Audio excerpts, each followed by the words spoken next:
सो अब 2-3 क्वेश्चंस मैं आपसे पूछूंगा बेसिक बुक्स के बारे में कि बुक एंड रिसोर्सेज आपने क्या यूज़ किए हैं एक-एक करके। जीके में, क्योंकि जीके अब तो मेंस में भी इंट्रोड्यूस हो गया है।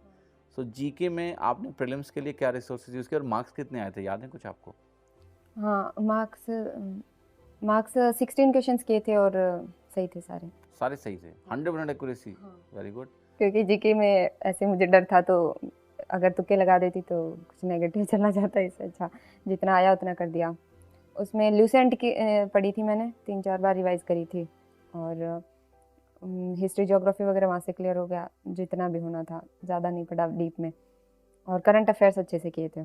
कहाँ से करंट अफेयर्स किया आपने? पीडीएफ्स वगैरह करती थी, डेली भी, वीकली भी और मंथली भी, अच्छा, सब्जेक्टिव डेली भी, ऑब्जेक्टिव दोनों। ओके।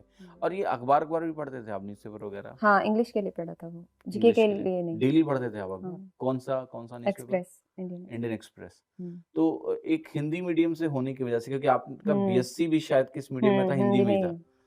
तो एक कंफर्ट इंग्लिश में और इंडियन एक्सप्रेस अखबार में आपने जब पढ़ना शुरू किया, कब से शुरू किया पढ़ना इंडियन एक्सप्रेस? 3 to 4 मंथ्स किया था स्टडी।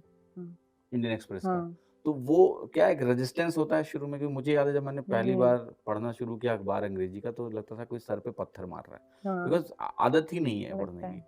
तो वो फेज आपके साथ भी था या कंफर्ट था पढ़ने में? था, फिर धीरे धीरे हुआ वो कंफर्ट, पहले तो ओके, ऐसे ही था। Okay, okay. उसका फायदा हुआ कुछ इंग्लिश अखबार पढ़ने का? हाँ, थोड़ा कॉन्फिडेंस भी आ गया कि हाँ हमने पढ़ा है, और कॉम्प्रिहेंशन मेरा वीक था, इसलिए मैं पढ़ रही थी कॉम्प्रिहेंशन पार्ट, क्योंकि पढ़ा नहीं जाता था, वैसे बीच में रुक ओके। जाती थी। तो जीके में बाकी जो सब्जेक्ट, हिस्ट्री, ज्योग्राफी, ये सब आपने लूसेंट से कर ली। हम्म इकोनॉमिक्स भी आता है शायद, हम्म वो कहाँ से किया?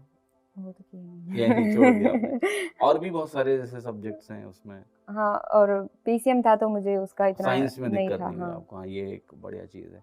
ठीक है, तो बाकी लूसेंट के अलावा कोई किताब नहीं पढ़ी आपने जीके में, नहीं। ठीक है?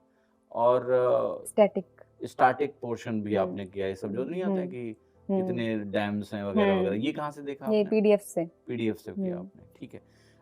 दूसरा सब्जेक्ट है रीज़निंग, हम्म ठीक है। इसको इसको कैसे तैयार किया था आपने?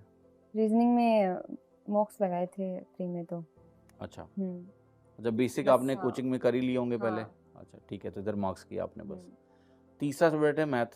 हम्म मैथ का आपने बोला कि 19 में आपने एक कोचिंग भी ली थी हाँ और बाकी ऑफलाइन ऑनलाइन दोनों था आपका उस साल। हाँ इस साल आपने उसी को रिवाइज किया? हम्म ओके। कुछ और एक्स्ट्रा आपने मैथ्स में किया इस साल? हाँ 200 में 200 मार्क्स हैं आपके। वो डाउट्स वगैरह सॉल्व करती रहती थी, अच्छा, जहाँ पे भी क्वेश्चन दिख जाता था डाउट सॉल्व करती थी टेलीग्राम पे। अच्छा, लोगों की आप मदद करते थे, गुड, गुड, गुड, बहुत अच्छी बात है, ठीक है। इंग्लिश में क्या किया आपने?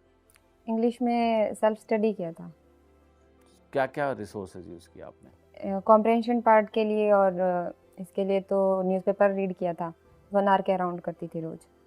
और मीनिंग्स के लिए, वोकैब्स के लिए एक बुक आती है ब्लैक बुक, उससे किया था। पीवाईक्यू आते हैं सारे, तो उसमें ऑलमोस्ट सब क्लियर हो गया था, इडियम्स, फ्रेजेस वगैरह और वोकैब। ग्रामर और पोर्शन? ग्रामर के लिए नीतू सिंह वॉल्यूम 1 पढ़ी थी। अच्छा, ओके। एंड बाकी जो एरियाज होते हैं पैरा जंबल्स हाँ, वगैरह? इसके लिए एक मिरर ऑफ कॉमन एरर्स आती है, हम्म, तो वो लगाई थी, तो उसमें सेंटेंस इम्प्रूवमेंट और ये सब हो गया था। ठीक है।